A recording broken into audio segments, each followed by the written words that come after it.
Hey guys, how you going? Hope you're all doing very well. This afternoon I'm going to be doing another movie review. This movie is a comedy from the United States, English language, released in the year 2019, directed by Riley Stearns, and this film is called The Art of Self-Defense.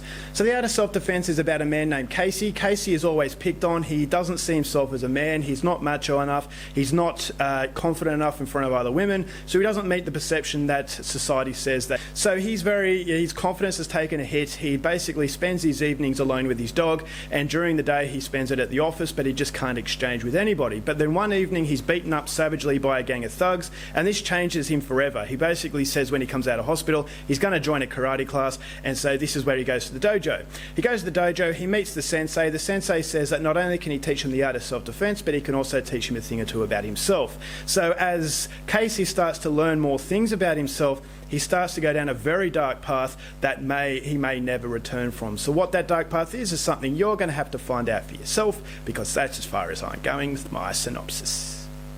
Now my thoughts on The Art of Self-Defense.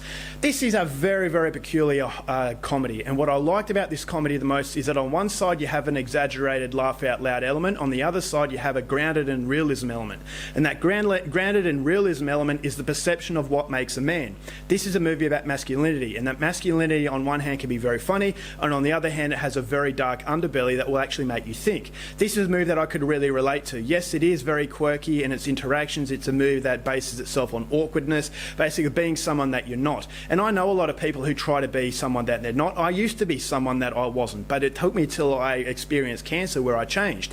Whereas in this movie you've got a very, very easily corrupted individual, a corruptible individual, is that he's been beaten up. Then he meets the sensei. The sensei tells him what society says is the perception of a man, basically being able to fight. And there's a demonstration of basically that perception where this character Casey is wearing around his yellow belt in public to make himself look tough. It's not necessarily what comes through you naturally, it's what you're wearing, what your title is. This is everything that very shallow, superficial masculinity is. And it can show you how destructive that masculinity is, because as the movie goes along it starts to get darker and darker as these characters who are very quirky and very, very interesting, as the layers are started to come off them, it becomes very dark and their true intentions start to shine through, and this is the dark side of humanity.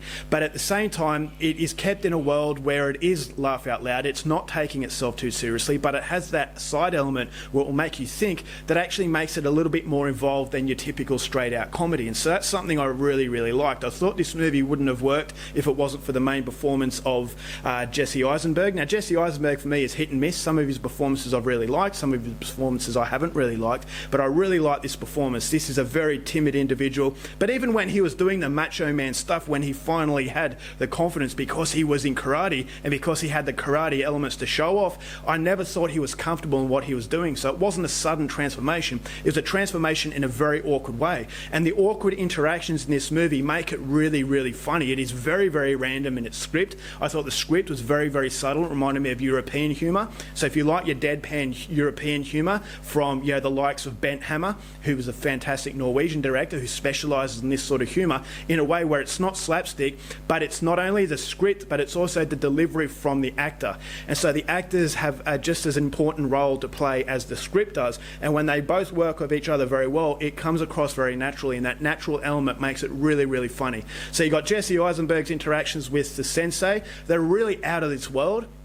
I thought this is a very, very peculiar, very, very strange film, but I couldn't help but have my eyes glued to the screen, not only because of the very peculiar feel, but as I said, because of that strong relatability that you have in a world where you otherwise wouldn't. And so this is not a superficial film, but it's dictating a life in a very superficial world. And so you've got the sensei who was everything that was a man, and you've got Jesse Eisenberg's character Casey who was everything that wasn't a man. And when they both come together, how destructive that was, I thought was really riveting. Got Imogen Poots, who plays a role as the female. Now she's very pivotal in the film. It's only a small role, but it's basically the only female role in the film that I thought was actually quite well done. And no one's ever trying to be funny, and that's what makes it funny, is that it's very natural, and therefore it comes across as very, very confident in what it's doing. So you have that caricature sort of vibrant colouring of an otherworldly sort of environment, but then the dark-hearted environment was actually quite brutal, and it took me to places that I wasn't quite expecting, and so it's a very unpredictable film. And it does feel as though you're losing sense of control control, and that loss of control makes you brace for that car crash right at the finish. And that's what I thought was actually really well done, is that the characterization of these people in what was a superficial sort of outside layer, but then on the inside you have that really dark heart that is a lot more than you would first think from this type of movie. And so if it sounds like your kind of thing, I definitely felt that this movie really ticked a lot of boxes. The script was really well done, the characters and the actors play really well off that script, and as the movie goes along it gets more and more serious. It doesn't really lose the tone of being quirky, but it actually gets a little bit more serious towards the end that will actually make you think and give the movie so much more purpose than just a simple laugh out loud experience. If I have only one problem with the movie, is that the last quarter of the film seemed a little bit rushed to me.